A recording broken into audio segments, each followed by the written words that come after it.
The views and opinions expressed in this program are those of the speakers and do not necessarily reflect the views or positions of any entities they represent, including Olas Media.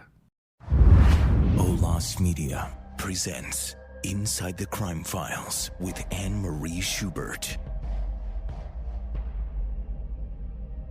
Tonight in America's crime crisis, a bit of deja vu. The insistence by some local governments and state governments on putting suspects back on the street almost as soon as they are arrested is contributing, according to authorities, to a rash of violent crime throughout the nation. Without a bail system, the onus of babysitting these accused released would fall on law enforcement, which is already understaffed and underfunded. Businesses are bolting from areas like Antelope Valley after repeat offenders are driving away customers. I am Anne-Marie Schubert, and this is Inside the Crime Files.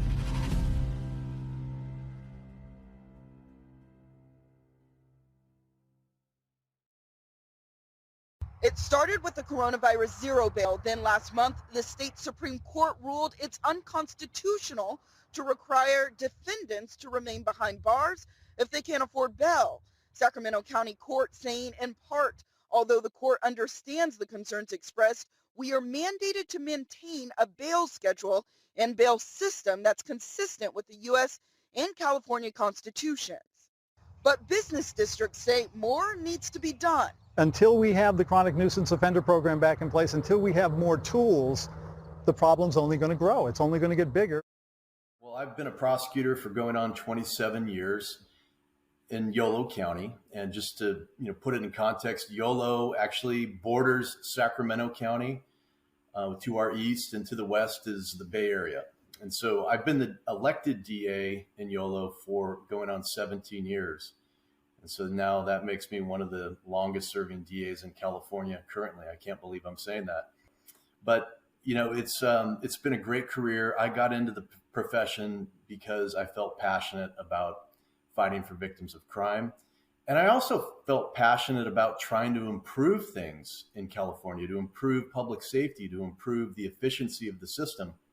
And so, I've told people that, yes, I'm committed to victims. I'm committed to justice, but I've also always been committed to trying to do smart reforms, things that actually improve the overall justice system. And that's kind of how I've stayed in office all these years in a county that many would say is very progressive. I've managed to, keep getting reelected by, focusing on a balanced approach to the whole public safety dilemma. Medium-sized county in California, which I always have to qualify that, California is so huge, as you know. I mean, our population is 39 million. We have more people in California than all of Canada. We're bigger than Australia. We're bigger than every state combined west of Texas. We're a massive state. And so, my county is 225,000. And because of our proximity to Sacramento County and Interstate 80 and Interstate 5, which run right through my county, we have a high crime rate. And we've always had a high incidence of gang violence and drug trafficking and human trafficking and gun trafficking. And so my career was mostly focused on going after organized crime, gangs, guns, and drugs. And I've spent, most of the early part of my career personally handling large gang cases involving, murders, unfortunately, often of innocent people who were gunned down in the streets of my county. I was the first DA in Northern California to pursue a gang injunction against a notorious street gang that actually operated in both my county and your county, but they were based in Yolo, and that was the Broderick Boys criminal street gang. And so I broke ground on that, going all the way back to 2005, and then proceeded to prosecute, numerous murders over the years. We've had, unfortunately, some real high-profile cases that I've been personally involved in as the prosecutor, including one that was called the Halloween homicides, which did happen in 2005 in Woodland. And that was where 4 people kids who were just sitting in front of their house on Halloween were approached by a masked man who pulled out a gun and shot them as they sat in the back of a truck eating candy. And two of the males, two of the young men were killed, and two of the young girls were seriously injured. I personally prosecuted that case. It ended up involving about 7 gang members, and it was an organized hit on one of the teenage boys who they believed had wronged them in a drug deal, and everyone else was victims. So, that was a big case for me. It was a trial that went on 9 months. It involved capital punishment. Every single legal issue you could imagine came up in that. And since then, I've handled numerous cases involving the murder of police officers. I personally prosecuted the killer of CHP officer Andy Stevens, who was gunned down on a traffic stop in 2000 and 2006, when he made a traffic stop, and as he walked up and said good morning to the man that he pulled over, he was shot point blank in the face and killed. That was a death penalty case that I personally handled, and the person was convicted and sentenced to death row.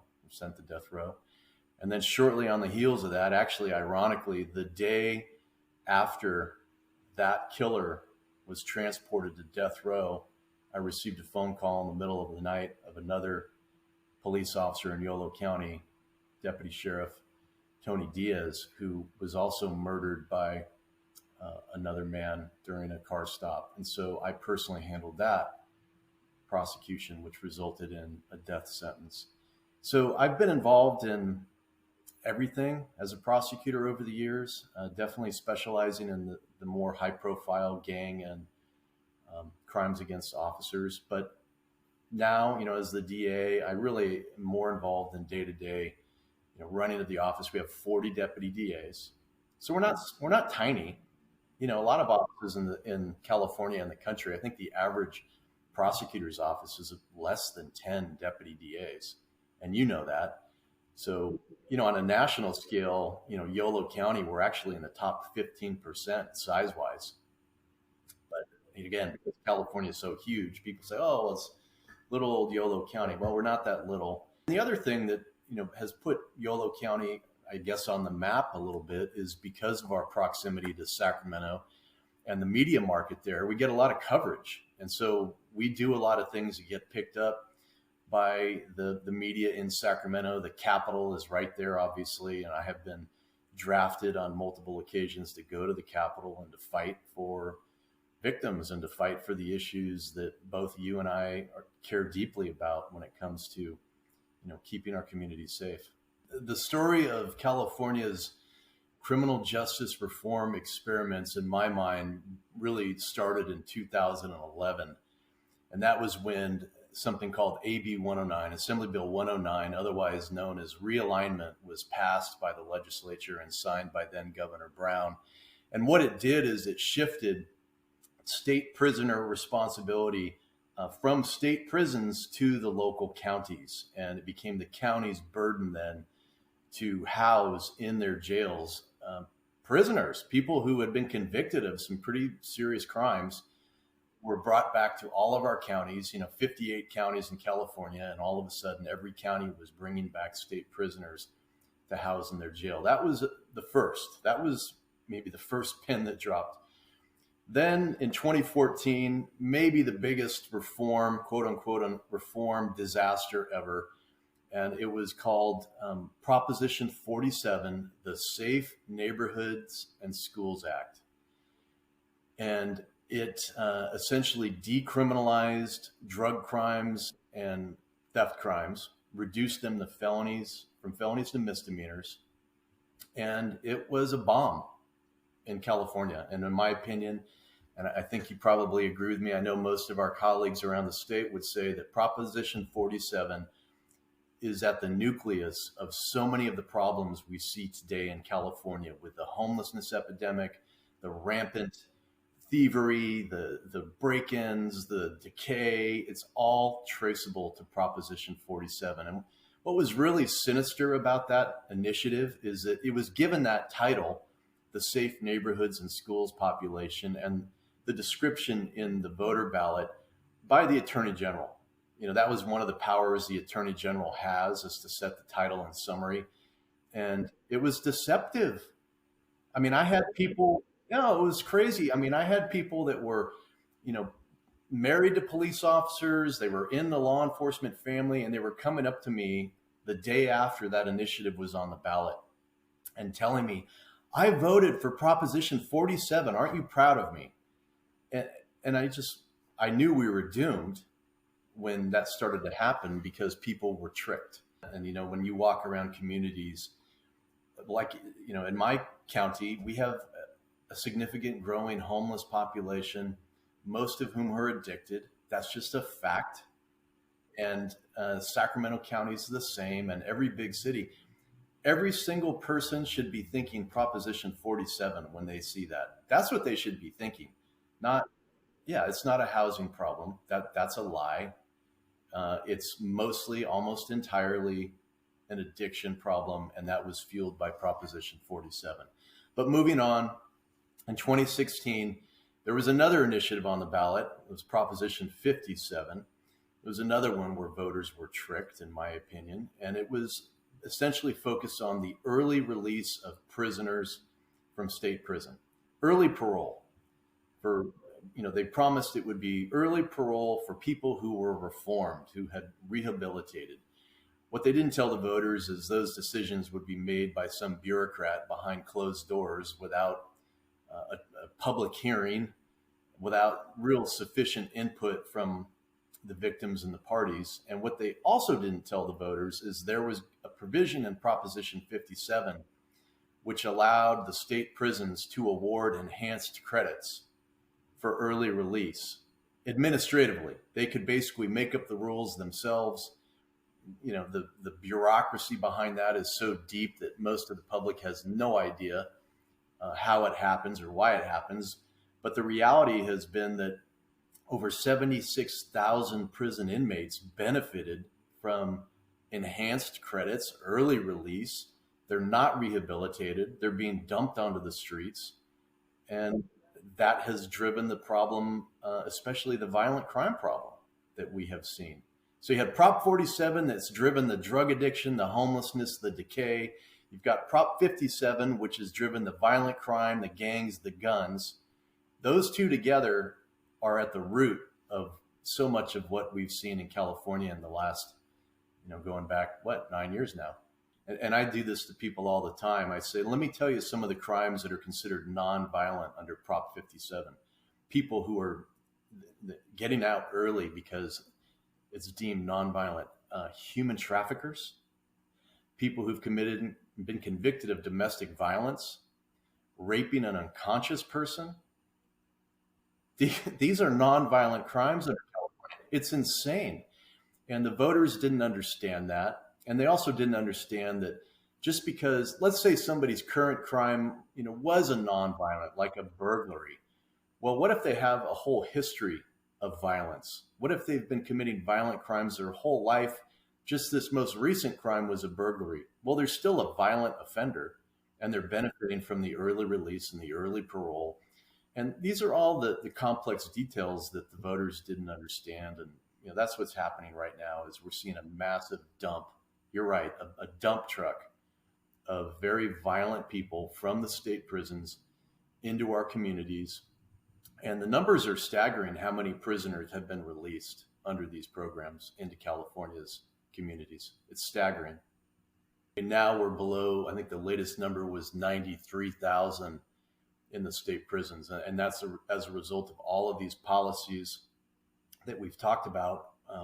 We haven't yet talked about zero bail and how that, and the COVID releases, which, really resulted in another massive drop in the population. But just going back to something you said, I agree with you.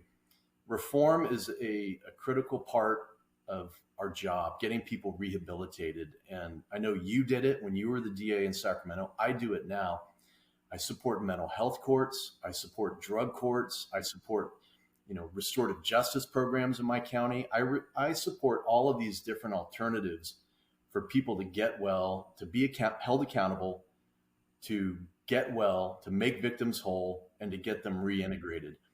But, it's tough work. It's not, you can't just assume somebody has gone to prison for a few months and they're better and dump them out on the streets. It doesn't work like that.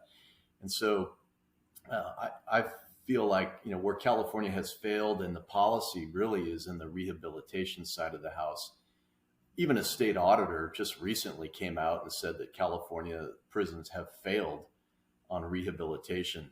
The programming, the success, it's been dismal. And that's where I wish people had spent more time focusing on that. But to kind of go on with the history, why we are in this place we're in now. If it's okay with you, I'll just talk about, what happened during COVID and the zero bail agreement. Yeah. So, in 2020, as everyone knows, COVID hit, and the Supreme Court of California, represented by the Judicial Council, issued an emergency order for county jails. And the order was zero bail. And it wasn't just county jails. It was all law enforcement, all of California. And the order was, if somebody is arrested for a misdemeanor or a felony, certain felonies, not all felonies, that they should be released immediately without bail. Zero bail. They don't have to post a bond. They don't have to go before a judge. There's no risk assessment. There's no ankle monitor. There's no supervision by a probation officer. They are just released. This was zero bail, and it was implemented statewide in April of 2020 by order of the Judicial Council. And that started this train wreck of people being released, and many people who were released under zero bail went on within hours to commit new crimes, new felonies, murders, in some situations, rapes, robberies, assaults. I mean, you and I, when you were the DA when this happened, and we were hearing the stories all over California about the zero bail catastrophe.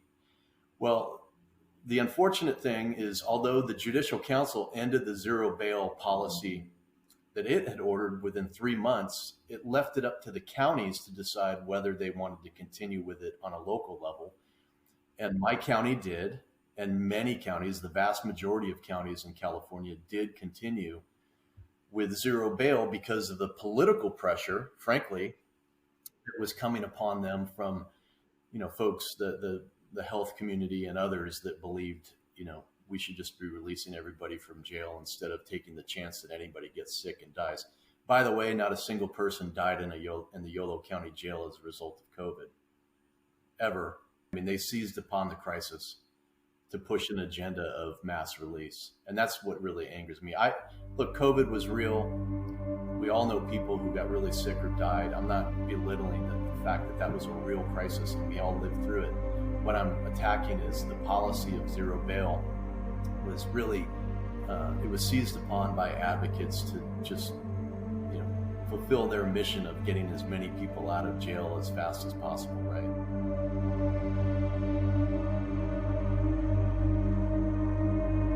We're catching the criminals, and the problem is we're catching them over and over again.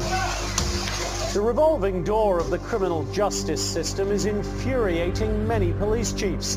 In Los Angeles, for instance, police arrested 14 people allegedly involved in the recent spate of armed robberies across the area, only to see every one of them immediately turned loose by the courts and back on the streets because of the zero bail policy that was introduced at the beginning of the pandemic as a way to reduce LA's crowded and therefore at-risk prison population. They're being released very quickly without bail, and they're not staying in prison. So we just continue to deal with the same people again and again. So the zero bail policy meant that they didn't have to post $1. They were just going to be released. So no money required. You're just automatically released from custody. You're given a piece of paper that says, come back to court on this date in the future. And that's it. You walk out the door, you're free. There are, when you hear zero bail in another context, what that can mean is that a person appears before the court, and the court does an assessment and decides you're too dangerous to release on any condition.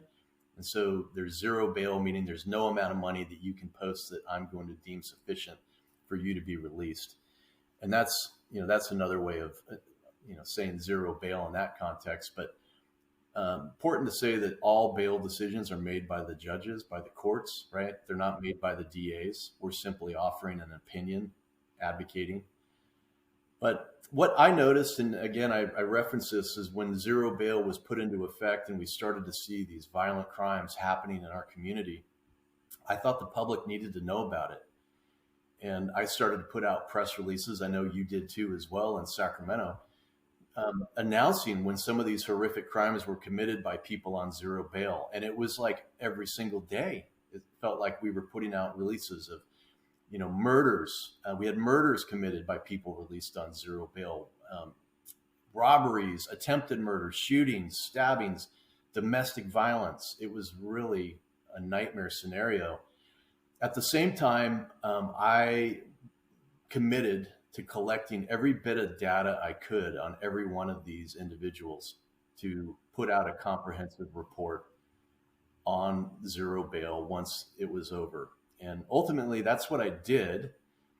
And, a bunch of things happened in between, and I'll let you follow up on that. But we put out a comprehensive report in August of 2022, which was, I call it Zero Bail, Report 1.0.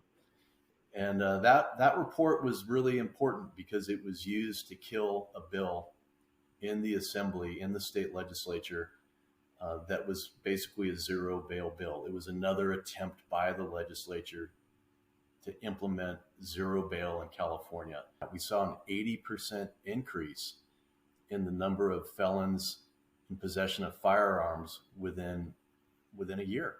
I mean, it just went through the roof.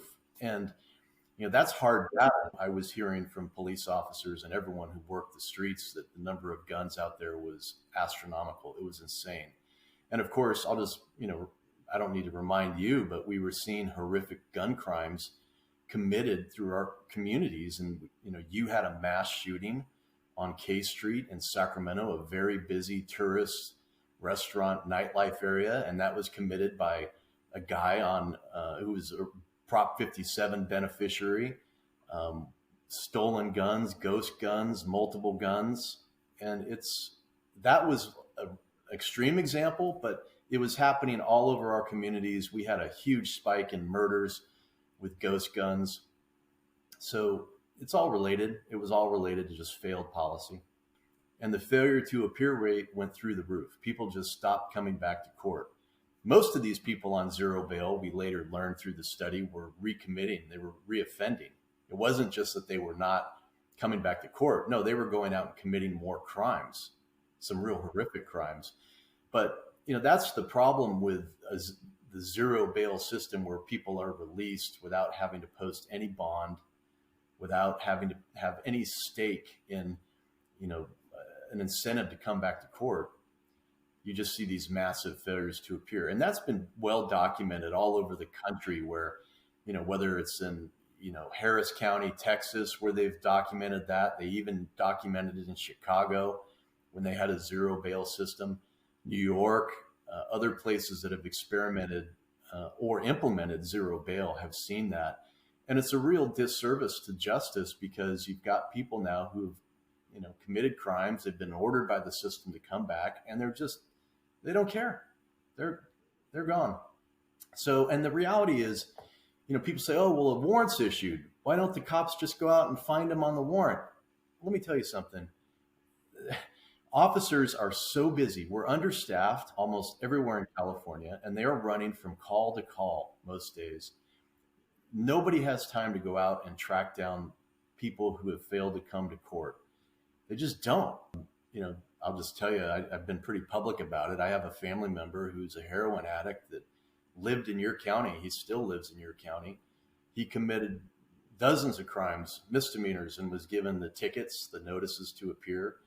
And he laughed at it. He never went to court. He just kept victimizing and stealing and using drugs. And he's a poster child for Prop 47. And I don't blame anyone except the bad policymakers that pass these laws that allow somebody, like him to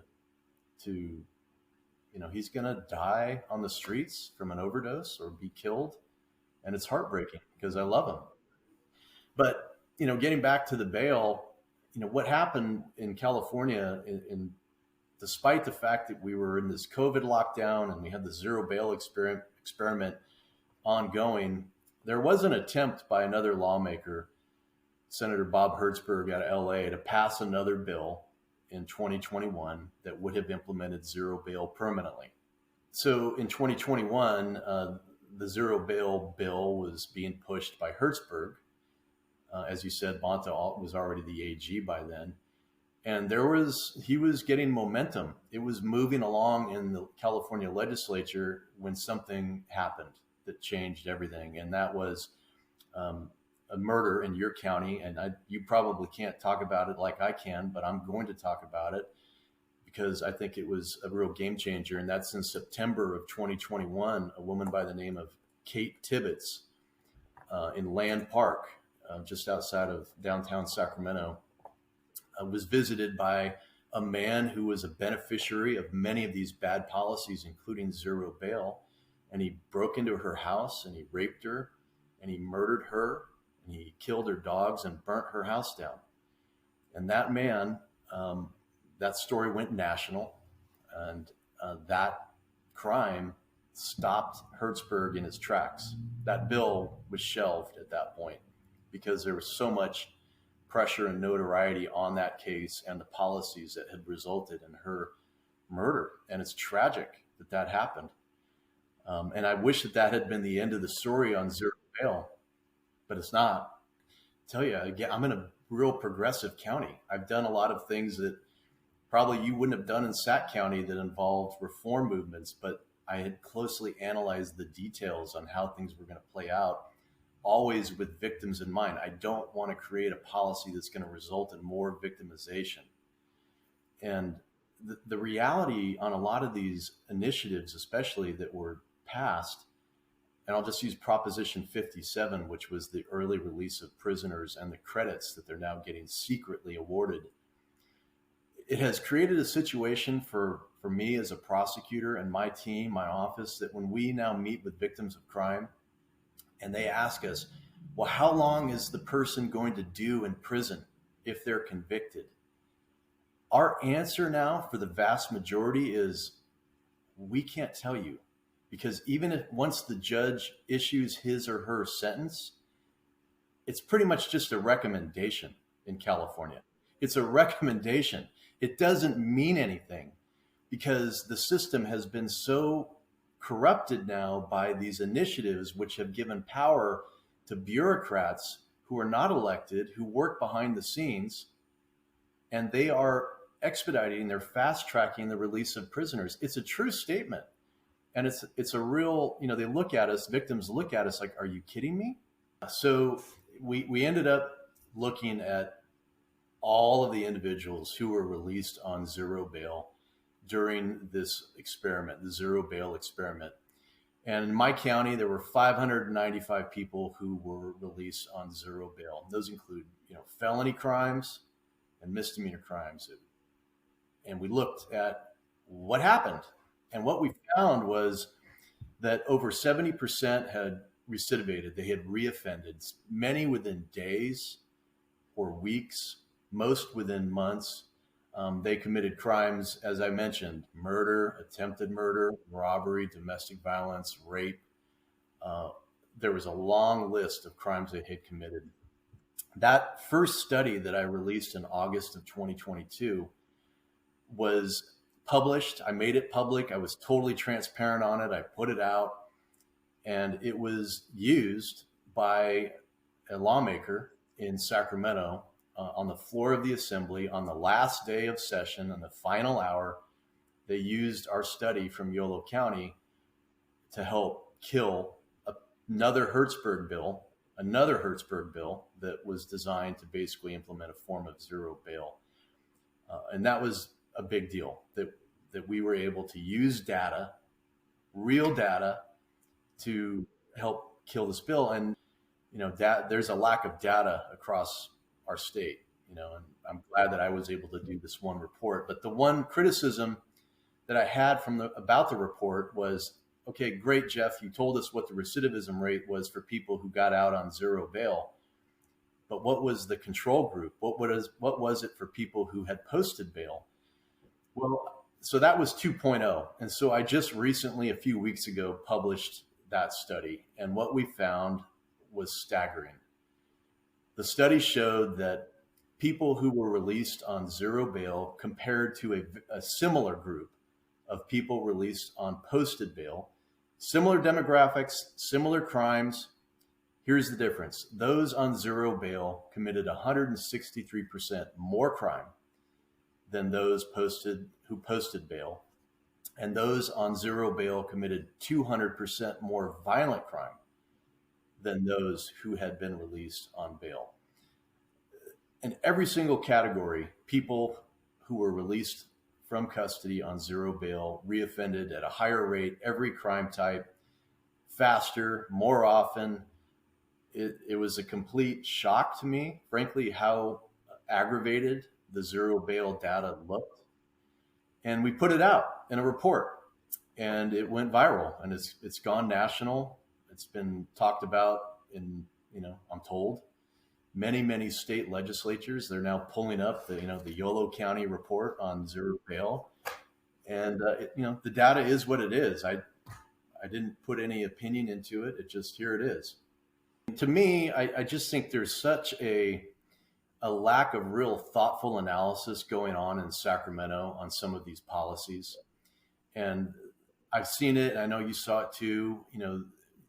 Lawmakers come up with these bill ideas based on an emotion or, a story, and they push these without having real data to back up their claims. And the fact that these studies that we've done in Yolo helped kill one bill, and now I hope are, illuminating the conversation in Sacramento on any further zero bail bills, goes to show you how important it is that the legislature, that the policymakers have good data, how important it is that district attorneys around California collect that data, not just district attorneys, all law enforcement. And I also think the takeaways here are, people, voters, everyday citizens just need to pay attention to the details. The devil is in the details. And, this history that we recovered today exposed a lot of the devil in these details. And there are groups, national groups, well-funded groups that are committed to implementing these radical reforms. And they're not really concerned, frankly, with the details. That's what I've learned. Those are the takeaways. I mean, if people are not paying attention and getting involved and it could be anything. It could be getting involved in a neighborhood watch group that then has regular meetings with lawmakers. And that's a key, regular meetings with lawmakers, meeting your district attorney, knowing who your district attorney is in your community, because there are some rogue district attorneys in California that are doing crazy things and they're ignoring the law. And that's going to have an immediate, profound effect in your community. So know your DA, and then know your lawmakers, support good ones, and know, people really have to understand that there are people with deep pockets who don't even live in California, who are writing checks for millions of dollars, in some cases, to elect representatives that have very extreme agendas. And the only way we can combat that as Californians is to get involved ourselves and support good candidates. And that means, going and meeting them, writing checks for these candidates, getting involved in some of the organizations that fight for victims' rights, like Crime Victims United, carefully looking at the organizations that are doing work in public safety and making sure that you're supporting ones that are doing things that make sense. Because there's a lot that, as there's a lot of organizations out there that claim to be about public safety that are not friends of public safety. And so, voters just need to educate themselves. And I know that that's a big lift. And again, my county, I'll just tell you, I've done some things that I'm really proud of here, just recently I implemented a program around total data transparency. I'm the most transparent DA in the country. I have all my data up. The public can see it. I partnered with Stanford and created a race-blind charging program so that when I charge cases, or my 40 deputy DAs charge cases, we don't know the race of the suspect, the victim, the witnesses. Lady Justice is blind in my county. I sponsored that law. The governor signed it. It's now a statewide deal. And so these are like smart reforms. These are things that, I'm committed to and I believe improve the system, but there's the devil in the details on some of these other things we've talked about today are, extremely concerning to me. And the last thing I'll say is, I'm tired of seeing my friends and family leave California, and I've lost count. I've lost count of how many have left because they're tired of what's happening. And a lot of it is absolutely related to the decay and the crime and just the feeling of this isn't the Golden State anymore. A lot of people have told me that. And I'm born and raised here, and I'm a career public servant. I want to fight for it.